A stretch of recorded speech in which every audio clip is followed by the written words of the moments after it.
Alors voilà peut-être notre dernier point concernant la réforme et l'Église. Certainement il y aurait beaucoup de choses à dire encore et on découvrira pendant la marche beaucoup d'autres points. Ceci dit, ces conversations peuvent déjà nous aider et nous faire avancer dans la perspective de cette réforme. Je voudrais brosser quelques points maintenant. Je vais rappeler que cette idée de tous serviteurs est pas seulement un désir de l'homme, mais un désir de Dieu. Pour que chaque chrétien puisse, là où il est, comprendre que le Christ veut l'utiliser pour manifester son ministère. Le Christ, c'est la parole. Le ministère, c'est son service. C'est pas seulement ce que Dieu est, mais c'est ce que Dieu fait. On est dans l'ontologie et dans l'économie. Dieu veut faire quelque chose et il veut le faire au travers nous. Et chaque fois que nous ouvrons la bouche, le Christ se manifeste, se montre, révèle le royaume, parce que Jésus c'est Dieu. Quand il était sur terre, il manifestait le royaume dans sa personne, et maintenant au travers nous, il veut toujours manifester le royaume dans sa personne. Ça veut dire que chaque chrétien, quand il ouvre la bouche, il doit prendre en considération cette pensée. Le Christ, puisque j'ouvre la bouche et je parle, la parole, eh bien le Christ veut exercer son ministère de la parole au travers moi pour répandre, étendre, agrandir le royaume. C'est un honneur, une responsabilité, et en même temps vraiment quelque chose qui tient à cœur du Seigneur. Et pourquoi donc il nous envoie dans nos maisons, dans nos quartiers, dans des salles de droite et de gauche, dans nos entreprises, pour prier, nous se réunir, intercéder, proclamer l'évangile, et on verra dans le cours, la réflexion suivante par rapport au monde, faire du bien, etc. Parce que chaque fois qu'on fait quelque chose dans ces termes, eh bien le royaume s'agrandit. Et c'est le Christ qui veut exercer encore une fois son ministère de la parole au travers nous. Il nous fait rencontrer les gens qu'il veut nous faire rencontrer, et au travers nous, il veut exercer son ministère vis-à-vis des gens comme lui le veut. Et surtout ne nous enfermons pas dans un ministère. Quel est mon ministère? On a compris cela, on ne le fait pas. On est, Seigneur, disposé à te servir, et tu agis au travers de nous selon ce que tu veux. Et l'Église, dans sa structure, va nous former pour qu'on soit apte à faire cela. Ainsi, le royaume va se répandre partout. On ne va pas ramener les gens en tirant le filet dans la grande assemblée, pas du tout. C'est pas ça le but. Le but, c'est que le royaume s'étende. Fais ce qui est devant toi. Ne cherche pas à faire plus que ce qui est devant toi. Ne rêve pas quelque chose d'autre. Fais simplement ce qui est devant toi. Tu vas voir, le Christ va se manifester. Et tu dis, ah oui, mais j'ai besoin de vision, etc. Oublie tout ça. La seule vision dont tu as vraiment besoin, c'est celle des lieux célestes dont on va parler maintenant. Maintiens-toi dans les lieux célestes, dans la présence de Dieu, et laisse le Christ répandre son œuvre au travers de toi. Nous sommes assis dans les lieux célestes, et en même temps, sur la terre, le Christ manifeste son royaume au travers de nous. Il n'y a pas de distinction entre les choses célestes et les choses terrestres. Et ce point est extrêmement important pour nous aider à comprendre pourquoi l'idée d'une séparation entre laïc et clergé n'existe pas, ne peut pas exister. Et s'il y a des hommes et des femmes qui ont une sphère d'autorité supérieure à la mienne, dans le don de Christ dans leur vie, et c'est simplement pour qu'ils m'équipent, pour que moi je puisse progresser, grandir, voir cette mesure de Christ se développer, ou peut-être le dire autrement, me permettre de mieux appréhender cette mesure de Christ qui a été donnée par le Christ dans ma vie.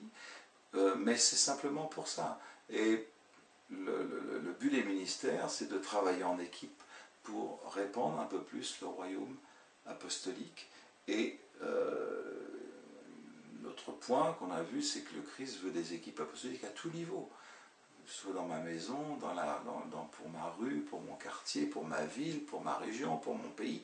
Des équipes apostoliques à tous les niveaux, par ces équipes-là, le Seigneur va exercer son autorité, son ministère à tous les niveaux. Donc, pensons, ne pensons plus en termes d'église, ma petite église, ma petite fédération, c'est très bien, mais ça ne suffit pas. Pensons en termes, maintenant, en termes, me semble-t-il, plus bibliques, nous appartenons à une même communauté, et le Christ va exercer son ministère au travers d'équipes apostoliques de cette manière-là. Il est en moi, il peut exercer ses 5 ministères de la parole, et si on est 5, il peut exercer un ministère de la parole par chacun des membres, tour à tour, ça peut changer d'ailleurs, toujours le même, mais aussi à tout niveau. Donc c'est encore une fois le royaume qui va s'éteindre. Maintenant revenons-en au lieu céleste. Nous avons vu que les lieux célestes et les lieux terrestres sont réunis par le Christ. Nous sommes assis dans les lieux célestes et bien les pieds sur terre. Certains disent oui c'est bien beau tout ça, maintenant revenons les pieds sur terre. Ils montrent par là qu'ils n'ont absolument rien compris. Nous sommes dans le ciel et sur la terre et dans le ciel à la fois. En Christ, nous vivons ces choses et le royaume de Dieu c'est cette réalité. C'est pourquoi nous prions pour les malades, pas pour faire obtenir une guérison dans le ciel, non, mais parce que nous sommes dans le ciel et que ce royaume doit se manifester là où nous sommes, sur la terre. Donc, les clergés, les laïcs reproduisaient cette idée des lieux célestes et des lieux terrestres, une séparation, et plus particulièrement, dans la même veine, des choses saintes et des choses profanes. Les choses saintes étant consacrées au culte, il y avait des hommes qui étaient consacrés à ça, qui étaient rendus saints par l'onction, et d'autres qui n'étaient pas le peuple. Et on a perpétué ça dans l'Église actuelle. À partir du moment où en Christ il n'y a plus de choses saintes et profanes, que tout est saint, nous sommes saints, tout est consacré au culte, tout est pour Dieu, et bien à partir du moment où nous comprenons cela, nous comprenons que notre vie est une vie consacrée au Seigneur et que lorsque je vais me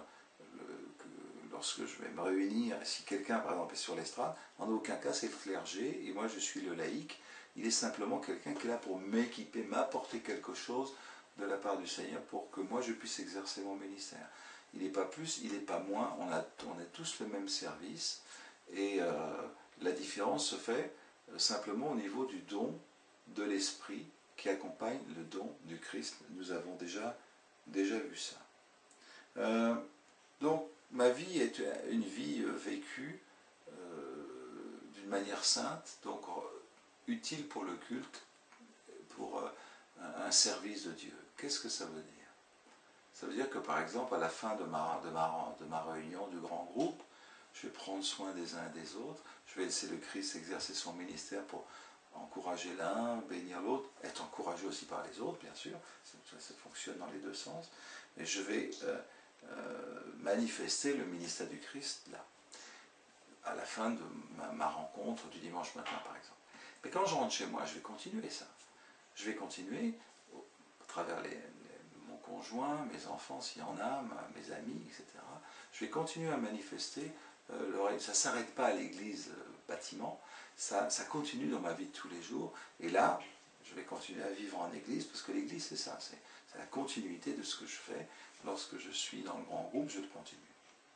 Je continue à exercer le ministère de Christ autour de moi. Alors maintenant, voyons 4 points pour finir. 4 perspectives intéressantes. Comment est-ce que cette collégialité, le mot ne me plaît pas trop, mais ces différents ministères du Christ peuvent se manifester dans un groupe. Je prie, je suis en train de prier, on a un petit groupe d'une dizaine de personnes dans ma maison, on est en église, on prie, quelqu'un a une vision, une parole prophétique, un autre va dire, oui, cette parole, elle est utile pour mes voisins, pour les inviter à la suite de ça, une pensée, il est donné comme évangéliste, une pensée pour les autres, etc. Et puis quelqu'un d'autre a dit, oh, mais cette parole elle est dans la Bible, j'ouvre ma Bible, et puis voilà ce que ça veut dire, et il est donné comme enseignant. Et un autre dira, voilà, mais cette parole, elle est particulièrement pour nous, pour toi, pour t'encourager, te bénir. Et là, c'est une parole, cette personne elle est donnée comme dans un ministère pastoral, ça tourne comme ça. Mais est-ce que c'est possible en grand groupe? Déjà en petit groupe, c'est intéressant d'avoir cette compréhension. Essayez de mettre ça en pratique, vous allez voir, c'est comme ça que ça marche, et vous allez vous apercevoir que le Seigneur vous donne tour à tour dans différents ministères de la parole, les uns par rapport aux autres, et c'est une réalité. Le Saint-Esprit sera là pour montrer tout ça. Mais en grand groupe, comment c'est possible? Est-ce que c'est possible que celui qui dirige la louange, par exemple, puisse s'arrêter, laisser la place à un prophète qui va donner une parole, et s'il donne une parole pendant la louange de bénédiction, est-ce que quelqu'un qui peut être donné comme pasteur au niveau de ce groupe, c'est-à-dire une sphère d'autorité qui correspond au groupe dans lequel il est, va avoir une parole pastorale pour cette parole, pour cette personne pour qui on prie? Est-ce qu'on peut continuer la réunion? Est-ce qu'il peut y avoir une alternance, si je puis dire, des ministères en grand groupe? Je dis oui, on l'a déjà fait. Je dis oui, absolument, absolument oui, parce qu'on démontre à l'ensemble du peuple de Dieu comment ça fonctionne.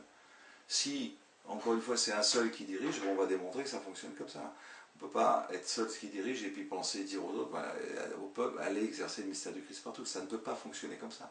Il faut que, je dirais, dans tout ce qu'on montre, il y ait une démonstration d'une réalité que l'on prêche et que l'on vit. Deuxième aspect que je veux voir là juste, puisque les lieux célestes et les lieux terrestres sont réunis, est-ce que notre louange va être... Alors certains appellent ça l'adoration, moi je préférais dire louange pour bien dire ce que ça veut dire quand on chante des cantiques. Est-ce que cette louange ne peut pas correspondre à une louange céleste? On voit par exemple dans le ciel, il y a un culte, plusieurs cultes rendus. Dans l'Apocalypse et dans toute la Bible, on voit que le ciel est en adoration devant Dieu. Quelque chose sort du trône. Et quand cette adoration sort du trône, le peuple de Dieu répond à l'adoration qui sort du trône dans une autre adoration. Donc il y a quelque chose qui vient de Dieu, qui vient toucher son peuple, et le peuple répond à cette louange qui vient du trône. Dieu se loue lui-même au travers de nous par nous. C'est le summum, si je puis dire, du don de Christ dans notre vie. Il nous donne la grâce de l'adorer selon son cœur. Tout comme l'intercession, c'est la même chose. Il nous donne d'intercéder selon son cœur. Mais restons-en pour l'instant à la louange. Est-ce qu'il serait possible d'avoir une louange qui soit non plus tournée vers le ciel, mais qui vienne du ciel? Est-ce que cette idée d'une réunion céleste-terrestre nous entraîne dans des réalités qui je dirais plus prophétiques et qui va transformer notre louange en quelque chose de profondément juste, un mouvement de l'esprit en nous, comme la roue chez Ézéchiel, l'esprit qui tourne comme ça et qui avance dans tous les sens, c'est incompréhensible. Et cette vision des lieux célestes réunis avec les lieux terrestres va transformer profondément notre louange. D'ailleurs, on entend de plus en plus souvent parler d'anges, de trônes dans la louange. C'est exactement... c'est parce que la louange commence à être touchée par cette réforme. Et pour finir par rapport à ça, notre louange va être complètement transformée parce qu'elle nous prépare au trône. Elle nous prépare, c'est le temps entre aujourd'hui et le temps où le Christ vient se raccourcit. Donc le Seigneur nous prépare, nous rend sans tache, sans ride, etc., nous prépare à entrer dans quelque chose qui nous sera familier, profondément familier. Il n'y a pas un arrachement dans l'Église, il y a plutôt un accomplissement. C'est quand on va dire viens, il va venir. Vous voyez, c'est pas lui qui nous arrache une réalité, c'est lui qui vient. Donc il y a une préparation de l'Église au niveau de la louange assez extraordinaire. Notre louange va devenir de plus en plus céleste, de plus en plus spirituelle à cause de cette réforme. Et la manifestation des anges jouera, comme je l'ai dit, un rôle très important. La prière, je viens de le dire, l'intercession aussi va être profondément touchée, parce que l'idée de percer le ciel pour toucher Dieu, c'est plus quelque chose que Dieu nous montre aujourd'hui. Au contraire, il nous dit non, vous êtes assis dans les lieux célestes avec moi, vous ne pouvez pas être plus près de moi, il n'y a rien entre vous et moi, simplement faites-moi confiance, approchez-vous, devenez plus proches, mais vous n'êtes pas en dehors de ma présence, pas du tout. Ça, c'est une horreur que de penser ça, et plus qu'une erreur, une horreur, hein. Et quelqu'un qui entraîne les chrétiens dans quelque chose de dramatique. La présence de Dieu dépend, comme Adam, de mes capacités. Alors ça dépend seulement du sang de Christ et de ma foi en lui, c'est tout. ne rentrons pas là dans l'intercession, va participer justement à cette réforme dans le sens où on mettra notre énergie non pas à toucher le cœur de Dieu, mais à voir ce que Dieu fait dans les lieux célestes et à le prononcer pour que ça se manifeste sur la terre. Donc l'Église, par l'Église qui est assise dans les lieux célestes, par l'Église, le royaume va se manifester dans l'intercession. Et un dernier point, peut-être, on pourra en parler, je pense à d'autres d'ailleurs, mais un dernier point concernant ce qu'on nous appelons la délivrance. Je dois avouer que la délivrance a pris une place tellement énorme, beaucoup trop de place, un peu comme la musique, si vous voulez. Maintenant, il y a la musique dans l'église et après, pour les gens, on chasse les démons. On dirait qu'il n'y a plus que ça. Au fond, cette réforme nous entraîne dans une autre perspective. Nous sommes assis dans les lieux célestes, au-dessus de toute domination, toute autorité. Et vous savez, une grosse partie de ce qu'on a fait, nos pratiques de délivrance aujourd'hui, nous sont venus d'Afrique, il faut le reconnaître. Et aujourd'hui, moi je travaille avec beaucoup de pasteurs africains, ils disent maintenant on ne chasse plus de démons, sauf vraiment en extrême nécessité. On loue Dieu, on enseigne, et pendant qu'on loue et pendant qu'on enseigne, les gens sont libérés. Pourquoi? Parce que ces pasteurs prennent conscience de leur position dans les lieux célestes. Et à partir du moment où tu es assis au-dessus de toute autorité, toute puissance, etc., le Seigneur agit de lui-même. Et quand tu enseignes ça aux chrétiens, eh bien, nous voyons ça nous régulièrement quand nous enseignons ces bases de cette réforme. Enfin, on n'enseigne pas la deuxième réforme, ça n'a pas de sens. On enseigne ce que le Seigneur nous montre de la Bible avec cette pensée de la réforme. On enseigne l'Écriture.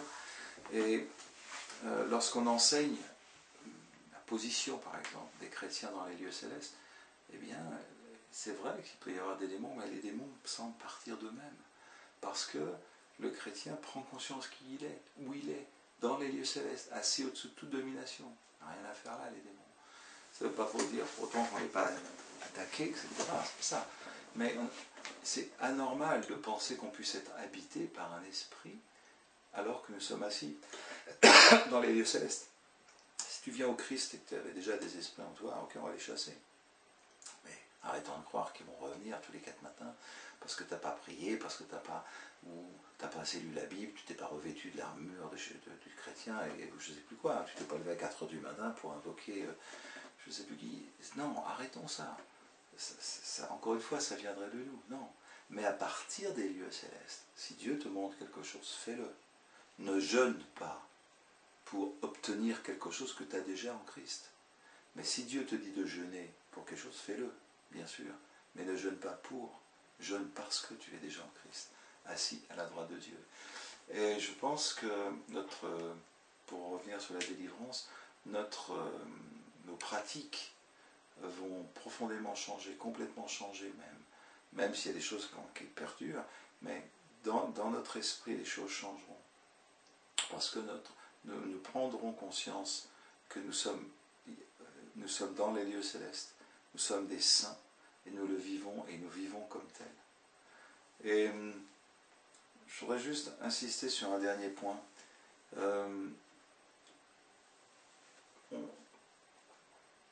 On nous dit, si tu lis un livre de sorcellerie, tu vas avoir 1 milliard de démons.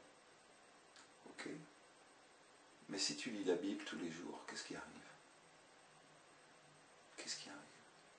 Si c'est vrai que quand tu lis un livre de sorcellerie, on ne veut pas lire l'horoscope. Mais quand tu lis la Bible tous les jours, on dit voilà, je suis attaqué, j'ai des gens qui prient contre moi. Mais toi, quand tu pries, qu'est-ce qui se passe? Quand tu pries, qu'est-ce qui se passe? Il ne se passe rien. Parce que Dieu n'est pas puissant. Dieu, vous voyez, cette idée-là que parce qu'on est sur la terre et qu'un jour Dieu va revenir, cette séparation des lieux célestes et des lieux terrestres nous amène à des situations, des positions difficiles, des situations de souffrance.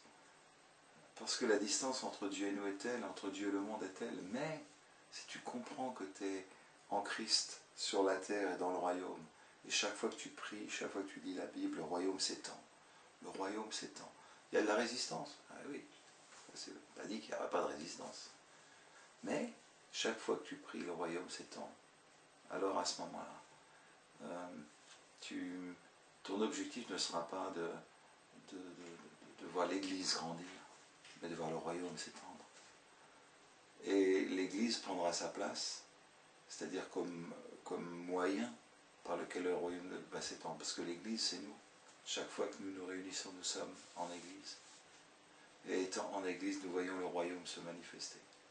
Voilà. Et maintenant, je voudrais finir et passer au dernier point, la seconde réforme et le monde.